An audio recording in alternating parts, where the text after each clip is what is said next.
Welcome back to another LP Gallery tutorial.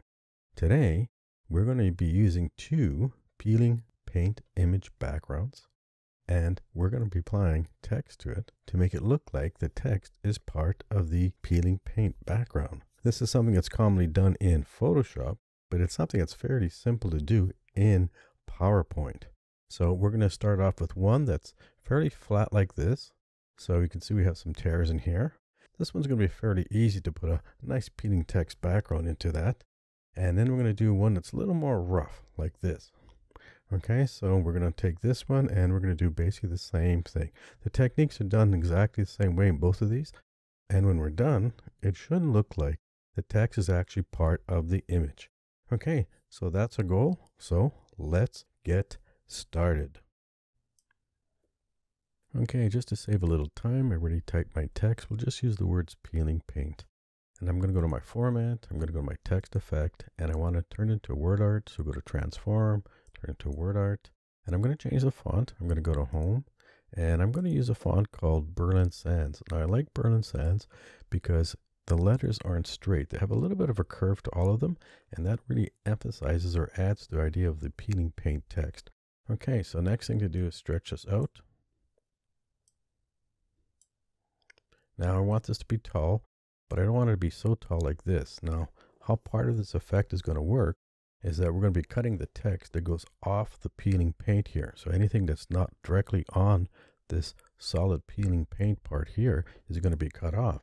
So if it's too far off the peeling paint, what's going to happen is when we cut this, you're not going to be able to read the letters. So we do want it a little bit off, but not that much off.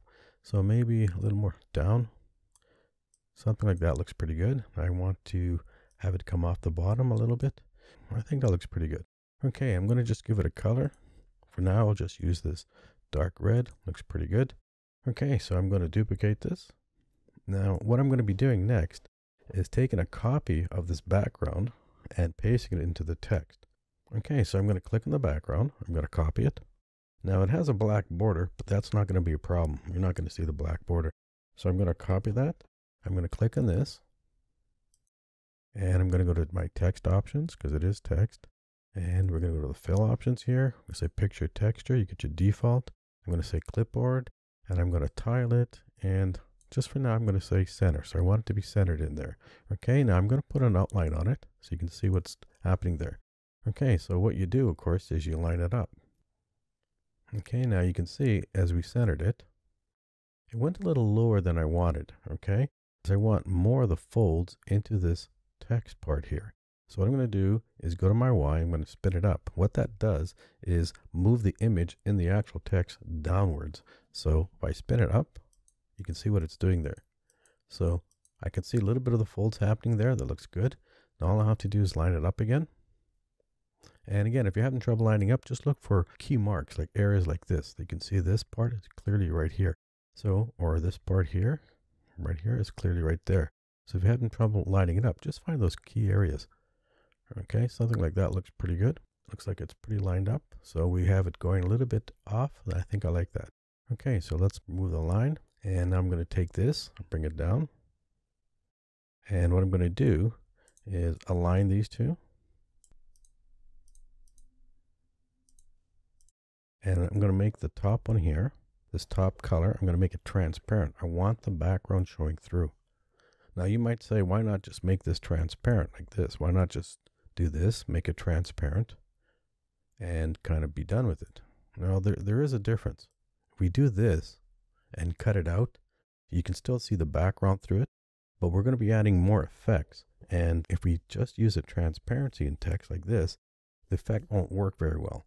So this is why we need a background to the text, so the effect will work on the background too. Okay, so we want to get rid of that. And I'm going to click on this, and again, go to text. We want to make it transparency, maybe about 65%, like that. That looks pretty good. Okay, now we take this, and we copy it, and we paste it as a picture. So it's a separate image, it's a picture, and we just have to line it back up. And we have something like that. The next step, of course, is to do our cutting. So anything that goes off, we have to cut out.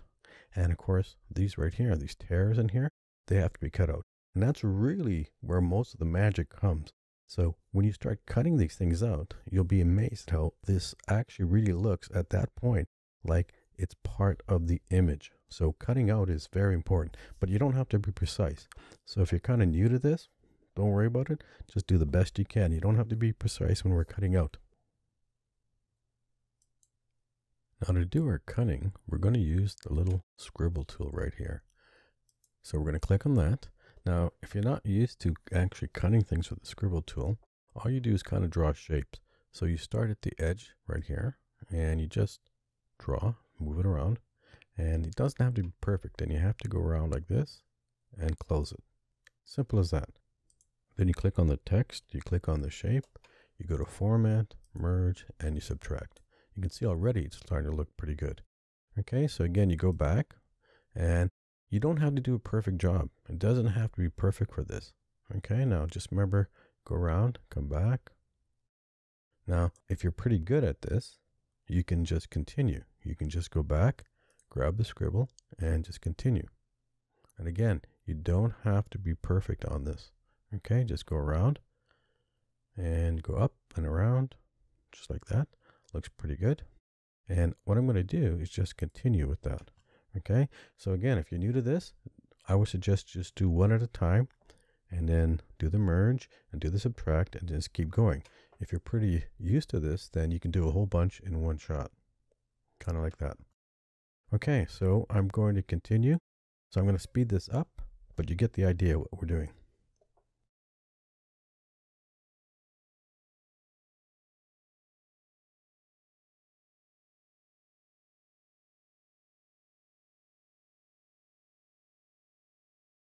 Now, if you're doing a whole bunch at once, like I'm doing right here, an easy way to subtract them all. So an easy way to do this is just to go a little bit off your image here and just drag so you're getting the text and the shapes like this. So just do that, okay? Make sure that you're not getting the background image itself, okay? That won't work. So when you do a whole bunch of these, you just have to drag over them. Make sure you get the text and the shapes like that. And then you can do all of them at the same time, just like that. Okay, so you kind of get the idea what we're doing here. So I'm going to continue and I'm going to just kind of speed this up.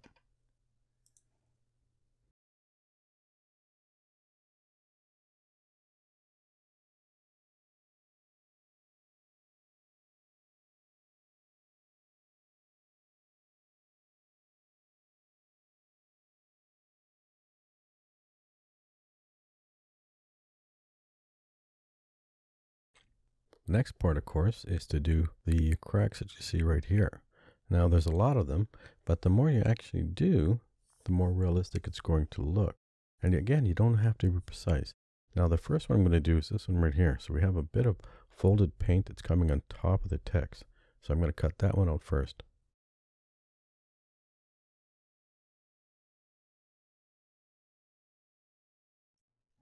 That looks pretty good.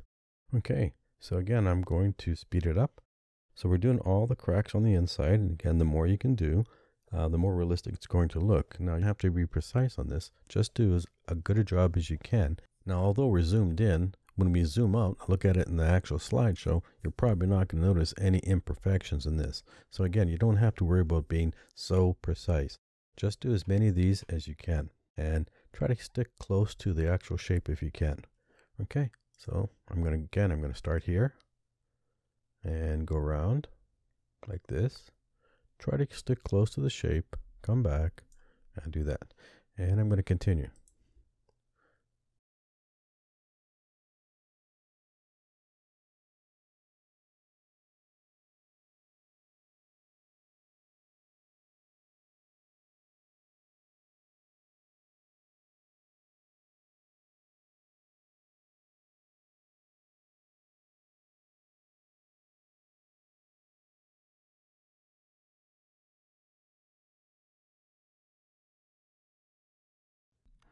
Okay, I think that looks pretty good. I think that's about enough cutting. You can get really precise and cover every little dark fold in there, but like I say, when we see it in the slideshow, you're not going to notice all that. So it's good to zoom in to get the details, make sure you're doing it right. But just remember, when you're just looking at the slideshow, you don't have to be that perfect. Okay, that looks pretty good. Okay, I think I'm going to just modify the color a little bit. I'm going to click on this, and I'm going to go to my format. I'm going to go to color. I'm going to go to color tone. I'm going to go all the way to the end. I'm going to just brighten it up, and then I'm going to dull it down. I'm going to go to corrections, and right now we have the middle. I'm going to go up right here, and we're using a brightness 0 and a contrast -40. Now when we do that, you can see that the paint looks a little bit older, and that's what it should look like. We're dealing with very old painted peeling piece of wood here, so the paint should reflect that. So now it looks a little more older, it looks a little lighter, it looks more like it's aged. Now the next thing I'd like to do is to actually add a painterly effect to this. It's supposed to be paint, so it should look like paint. So to do that, I'm going to go down here to my effects, go to my artistic effects, I'm going to click here, and I'm going to use one called paintbrush. And we do that, it actually looks like paint. You can still see the background through it, but now it's more blobby, it's not so smooth. So that looks pretty good. Now what I'm going to do is maybe take the transparency up to about maybe 25. And so we still get the background coming through, but we get the nice painted effect. Now again, I'm going to turn that off so you can really see it. Let me turn it off. So we see the background through it. Now let me put it back on, and it looks more painterly. Okay, the next thing I want to do is I want to emphasize all the ridges here. I really want them to stand out. So to do that, I'm going to put a little bit of 3D to it. So I'm going to go here, use my round. You can see how it really stands out, but that's a little too deep. So we'll make it maybe about 2 points. And you can see it really emphasizes all the edges. Looks pretty nice. And what I'm going to do is go here for material. I'll use what's called warm matte. And for this, for lighting, I'm going to use, let's say, contrasting. So it just softens it, dulls it out a bit. Now for my angle, I'm going to change it to about maybe 90. And you can see by doing that, it really emphasizes all the edges. Really makes all the edges kind of stand out. That looks pretty good. Now again, you can rotate this if you want, different angles. But what you want to try to avoid is getting any edges to the edge of the letters here, because that's going to make it look like it's not sitting on the peeled paint. So you don't want any edges to the sides. So you want to try to keep the edges mostly right here where we have all the open parts here. So you try to keep the edges there. So somewhere around 90 is usually pretty good. So I think that looks pretty good. Now let's take a look at that in the slideshow. You can see that looks pretty good. Really looks like it's painted. Really looks like it's on this board, and it really looks like it's peeling with the peeling paint. Now the last thing I'm going to do is add a little sharpness to this, and that makes all the edges stand out. So to do that, I'm going to go to corrections, and I'm going to go right here. I'm going to sharpen that a bit, and that really makes the edges stand out even more. And then I'm going to click on this, and I'm going to sharpen that up a bit, so just a bit, because you don't want this to be soft and then this to be really hard edged. So we want this to be just a little bit sharpened too. Okay, so let's take a look at that. Okay, that looks pretty good. So that's a little bit sharpened. Now we have the paint a little bit sharpened, and it has a painterly effect, it has a 3D effect, and it really looks like weathered paint, old weathered paint. So that one is done. Time to do the next one. Now to save some time, I already have the text designed and placed on the image. So I'm going to do the same thing as I did before. I'm going to duplicate this. I'm going to copy this. I'm going to click on this. Now you have to make sure that you click right on the border. Okay, if you highlight part of the text, it will only go in part of the text. So make sure you click on the border, so that includes all the text.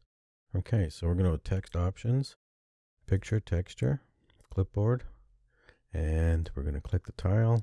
I'll go to the center again, and it looks pretty good. And I think what I'll do is I'll put the text outline on just to see how we line it up.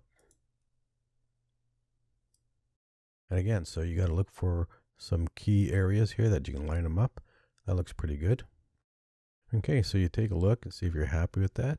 If not, you can go to your Y offset, and again, move it up or down. Maybe I'll take it down. I'll take the Y and I'll spin it up so it goes down a bit like that. Okay, I think that looks a little better. Then we put that up here. Good. So we have some going all the way across here. That looks pretty good. I think I'm happy with that. Okay, so I'm going to take that down, and we don't need the lines. So go to text and say no line. And we're going to line these up again.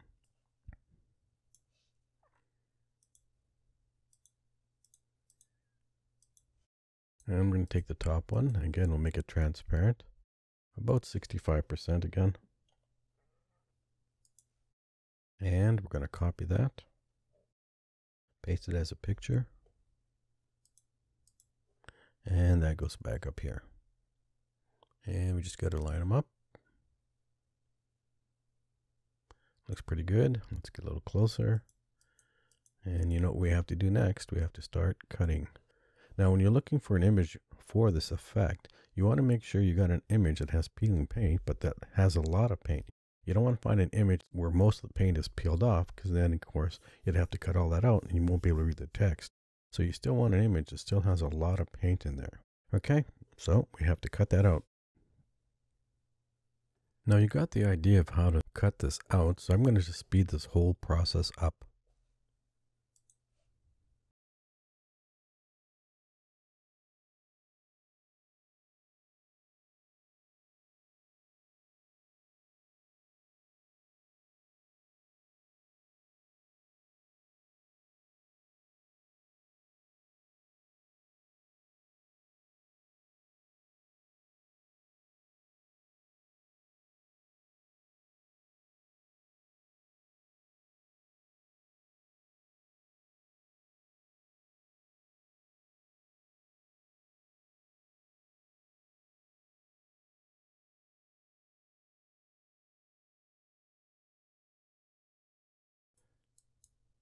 Okay, so basically we just do what we did before.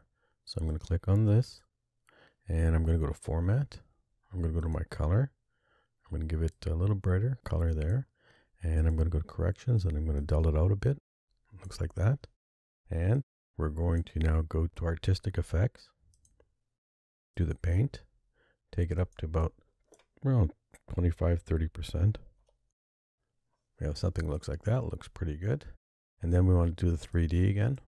I'm going to just type 2 and 2. The default is the round, so it's done automatically. And I'm going to go here.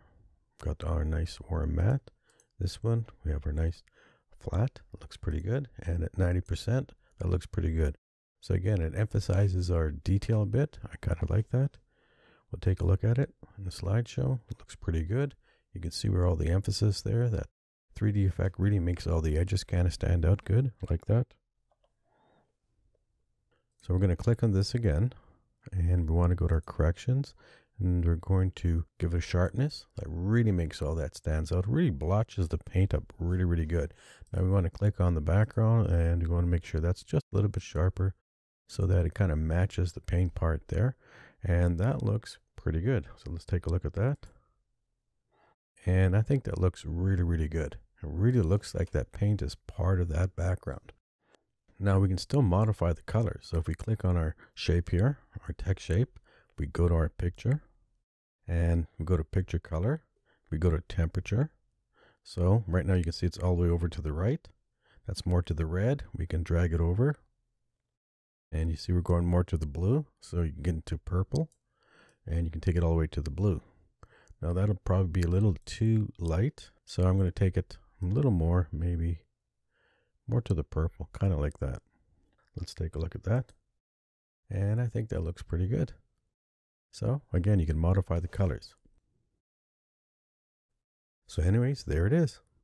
That's how you can create a peeling paint text effect on a peeling paint image background and make it look like it's integrated into the background. So I hope you enjoyed this video. If you did, give it a like. We always have lots of videos in PowerPoint and how to be a little more creative with PowerPoint, how to create things in PowerPoint, how to use different PowerPoint techniques. So if you enjoyed this video, give it a like. And again, thank you for watching, and we hope to catch you on the next video.